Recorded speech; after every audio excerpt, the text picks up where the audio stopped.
O nome dele é Ed Gein, um dos assassinos em série mais perturbadores da história norte-americana. O homem cuja insanidade inspirou filmes como Psicose e O Massacre da Serra Elétrica e O Silêncio dos Inocentes. A imagem que ficou gravada na mente do mundo sobre ele é horrível.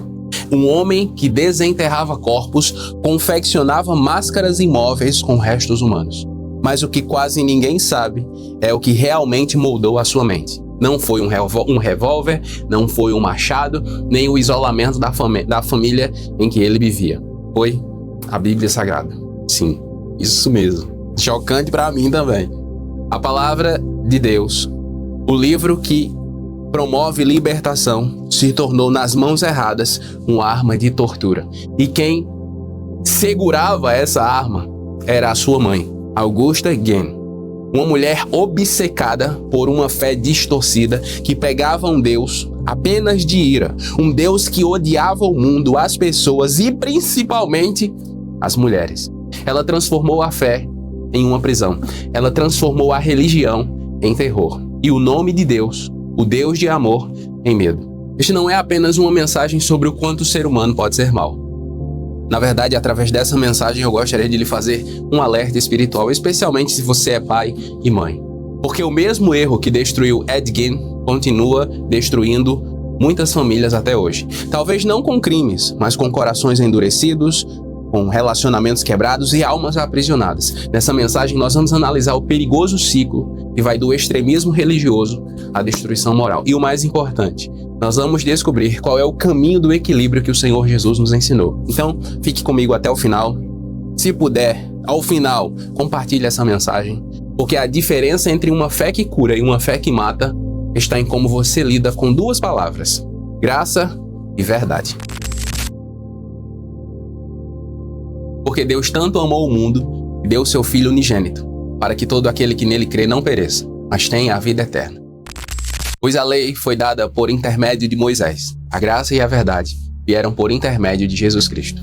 Que a paz do Senhor Jesus esteja sobre a sua vida. Eu espero que essa mensagem lhe encontre bem. Eu estou tirando alguns dias para descansar, orar, consagrar a Jesus antes de começar a próxima série. Comecei a assistir na Netflix a série sobre a vida de Ed Gein. Talvez você se pergunte: Diego, como é que no seu tempo de descanso você vai assistir um negócio desse? Pois é, então, eu assisto e gosto de assistir documentários como esse para refletir sobre o quanto o ser humano sem Jesus pode se tornar mal.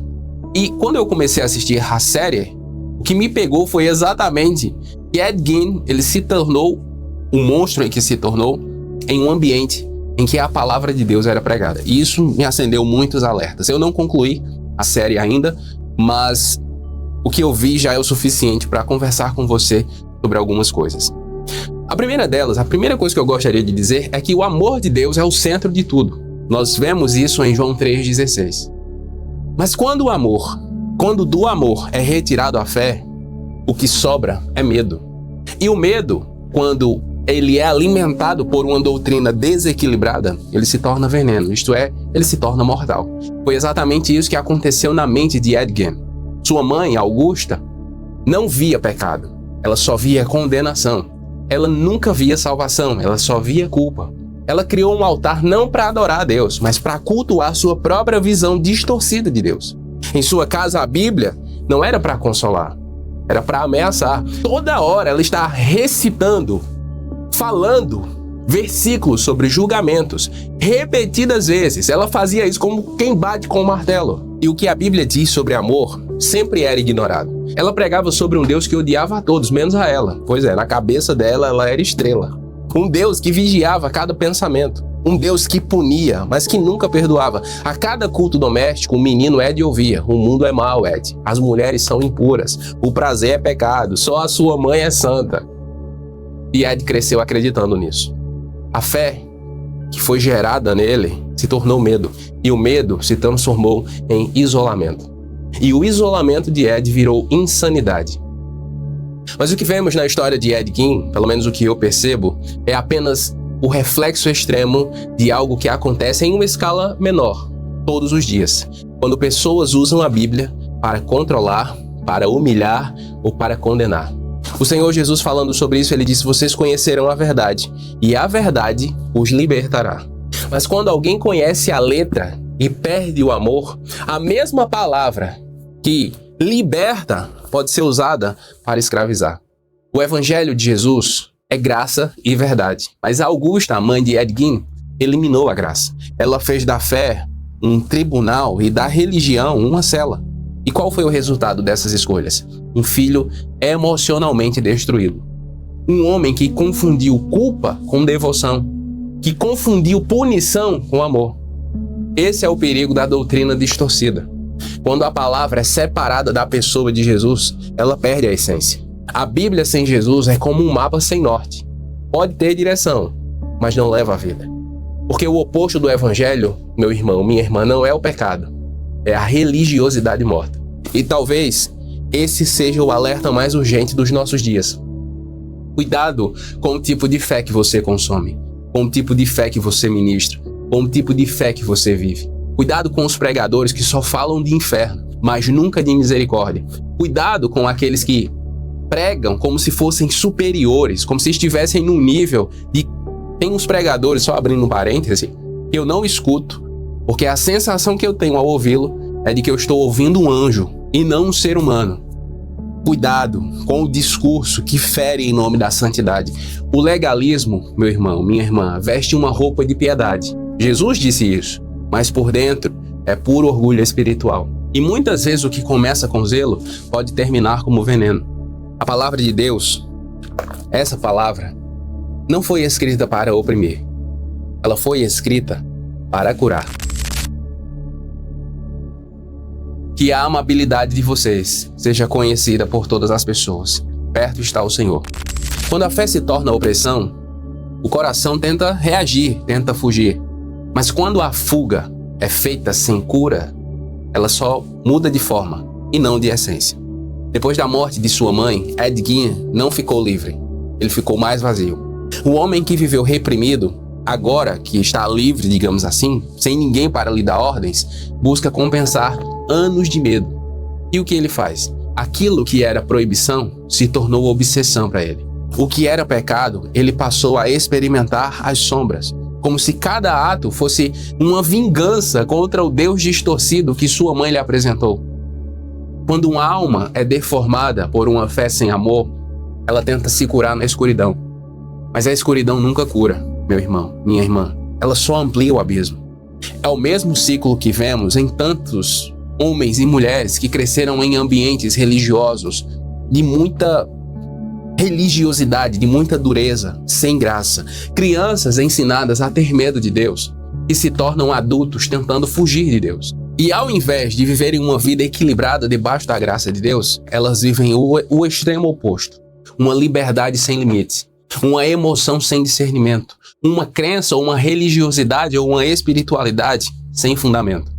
Em Romanos capítulo 10, versículo 2, o apóstolo Paulo diz: eles têm zelo por Deus, mas o seu zelo não é baseado no conhecimento. Ou seja, o excesso de zelo sem sabedoria cria monstros. Monstros religiosos ou monstros morais. Pessoas que não sabem conviver com outras pessoas. E os extremos sempre se tocam. O fanático que oprime e o libertino que destrói a si mesmo são dois lados da mesma moeda. Ambos vivem sem o Espírito da verdade. A palavra do Senhor Deus diz que o Espírito Santo nos dá domínio próprio. E o domínio próprio não é repressão, é equilíbrio. Esse domínio próprio não é fruto de escravidão, é fruto de liberdade. O Espírito não nos faz prisioneiros do medo, nem escravos da liberdade. Ele nos faz filhos. E filhos não servem por medo. Filhos servem por amor. Ed Gein, infelizmente, nunca aprendeu isso. Ele conheceu a religião, mas não conheceu o Pai. E quando ele se viu sozinho, ele tentou preencher o vazio com horrores. Porque ninguém o ensinou que o Deus verdadeiro é também amoroso, cuidadoso, afetuoso. Ele não sabe o que é isso. E aqui há um princípio muito importante. A fé que se baseia no terror leva à loucura. Mas a fé que se baseia na graça leva à vida. O mesmo evangelho que confronta o pecado também consola o pecador. O mesmo Jesus que diz, vai e não peques mais, é o primeiro que diz, eu também não te condeno. O Senhor Deus não quer nos oprimir, Ele quer nos transformar, mesmo quando Ele nos confronta. E essa transformação não acontece pelo medo do inferno, mas pelo encontro com o amor que salva e liberta. Ai de vocês, mestres da lei, fariseus hipócritas, pois vocês dão o dízimo da hortelã, do endro e do cominho, mas têm negligenciado os preceitos mais importantes da lei, a justiça, a misericórdia e a fidelidade. Vocês devem praticar essas coisas sem negligenciar aquelas. Jesus sempre foi o mestre do equilíbrio. Enquanto os fariseus se afogavam em regras, ele revelava o coração do Pai. Enquanto a religião dizia não toque, não fale, não se misture, o Senhor Jesus tocava, falava e se misturava. Mas nunca pecava, nunca distorcia a verdade, nunca relativizou o sagrado. Jesus é a revelação perfeita de graça e de verdade. E é isso que o mundo e a igreja mais precisam hoje. Porque há quem diga, há quem ensine, há quem pregue, há quem cante, tudo é permitido. Mas esquecem-se de que o nosso Deus é santo. E também há quem diga, nada é permitido, esquecendo-se da misericórdia. Mas o Evangelho de Jesus diz, ame como eu amei e viva como eu vivi. Em João 14, o Senhor Jesus disse, eu sou o caminho, a verdade e a vida. Perceba, ele não apontou o mapa. Ele é o caminho. E esse caminho é estreito. Não por ser cruel, mas porque é preciso abandonar os excessos da religiosidade, da rigidez, da permissividade, para passar, para trilhar esse caminho. Em João 15, o Senhor Jesus diz, permaneçam em mim e eu permanecerei em vocês. Perceba, não há fruto fora da videira. Não há equilíbrio fora da presença. Em João 16, o Senhor Jesus promete o Espírito Santo, o Consolador, que nos guia em meio a essa confusão. É o Espírito que nos dirige com poder e amor e nos conduz em uma fé com sabedoria. Em João 17, o Senhor Jesus ora para que nós sejamos um, como Ele e o Pai são um. A unidade, meu irmão, minha irmã, é fruto desse relacionamento. Religiosidade divide, Jesus une. E foi por isso que ele enfrentou os mestres da lei com palavras tão duras. Ele diz, vocês são como sepulcros caiados, bonitos por fora, mas cheios de podridão por dentro. Porque para Jesus, a santidade sem amor é hipocrisia. O verdadeiro cristão, o genuíno, não é aquele que sabe citar versículo.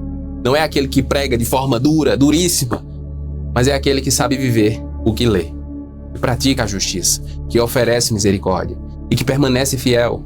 Quando o mundo não entende, ele não é perfeito, ela não é perfeita, ela comete erros, ele comete erros.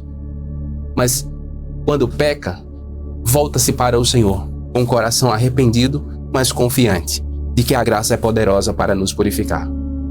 Quando eu olho para Ed Gein, eu vejo o que acontece quando o Evangelho é arrancado de sua essência, é apresentado sem a graça.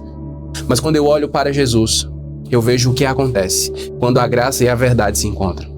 Jesus não veio para criar religiosos, ele veio para restaurar a nossa identidade, nos trazer de volta à presença de Deus e nos tornar filhos. E um filho genuíno, aquele que nasceu de novo, uma filha que nasceu de novo, vive com os pés na terra, sim, mas o coração no céu.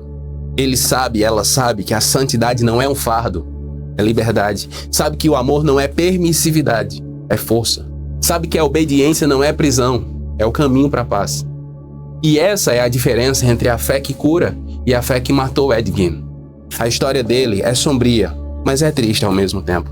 Eu mesmo, diversos momentos, me peguei chorando. Mas o que a história dele revela é uma luz ainda mais forte. A palavra de Deus, esta palavra, continua sendo poderosa. Tudo depende das mãos que a seguram. Nas mãos de Augusta, a Bíblia virou arma, uma arma de destruição. Nas mãos de Jesus, essa palavra se torna pão. E a escolha continua diante de mim e de você. Você pode usar a fé para julgar ou para curar. Você pode usar a Bíblia para oprimir ou para libertar. Você pode usar o nome de Deus para o medo ou para o amor. A decisão está em como você entende quem Deus é. Porque no fim das contas, meu irmão, minha irmã, o perigo nunca esteve no que a Bíblia diz. O perigo sempre esteve no coração de quem a lê sem conhecer o autor. Deus não é um tirano no céu esperando lhe punir. Ele é o Pai que corre ao seu encontro quando você decide voltar. Como em João 21, Quando Jesus perguntou a Pedro, você me ama? Isso não foi uma cobrança, foi um convite, um chamado para ele recomeçar. E ele faz a mesma pergunta a você e a mim hoje. Você me ama? Porque se você o ama, você vai entender que o verdadeiro poder da fé não está em impor doutrinas, mas em revelar o caráter de Deus, que é amor, como está escrito em 1 João 4,8. Quem não ama não conhece a Deus, porque Deus é amor. Que o seu coração nunca confunda zelo, santidade com dureza, perversidade, nem liberdade com desordem, mas que ela possa encontrar este equilíbrio gracioso no perfeito amor de Cristo, e é graça e verdade. E se um dia lhe disserem que fé é prisão, mostre que em Jesus, fé é liberdade. Em Jesus, nós somos verdadeiramente livres. Vamos orar? Pai Santo, nós lhe damos graças porque em Cristo conhecemos a verdade que liberta e o amor que cura. O Senhor não é um Deus de extremos, mas de equilíbrio, justiça, misericórdia e fidelidade. Diante da sua presença, nós renunciamos a toda distorção religiosa que gera medo, culpa e opressão que não vem do teu Espírito. Nós declaramos cura sobre corações marcados por palavras duras, silêncios frios e doutrinas sem a tua graça. Pai, no nome de Jesus, cura traumas causados por usos errados da tua palavra. Restaura nossa visão sobre quem o Senhor é, um Pai cheio de amor, revelado em Jesus Cristo, e teu Espírito nos conduza em toda a verdade, e que o nosso zelo seja guiado por sabedoria e compaixão. Nós oramos assim crendo, em nome de Jesus. Amém. O Jesus e a Bíblia é mantido também com a sua ajuda, por isso considere ser um membro do canal ou envie sua oferta usando o Pix que aparece na tela. Parte da sua oferta será enviada para a missão Portas Abertas e o Instituto Águas Vivas. E a você, que já é nosso mantenedor, muito obrigado. Deus abençoe a sua vida. Qual foi a parte dessa mensagem que mais falou com você? Me diga nos comentários. E se você quer saber por que seu marido ou sua esposa é uma bênção, assista o vídeo que vai aparecer na tela. Eu tenho certeza que vai abençoar muito sua vida. Nos comentários, faça o seu pedido de oração e nós vamos estar orando com você. E se você ficou comigo até aqui, escreva aí nos comentários. Deus é bom. E eu vou saber que você ficou comigo até o final. Eu oro para que Deus abençoe muito a sua vida. E até a próxima.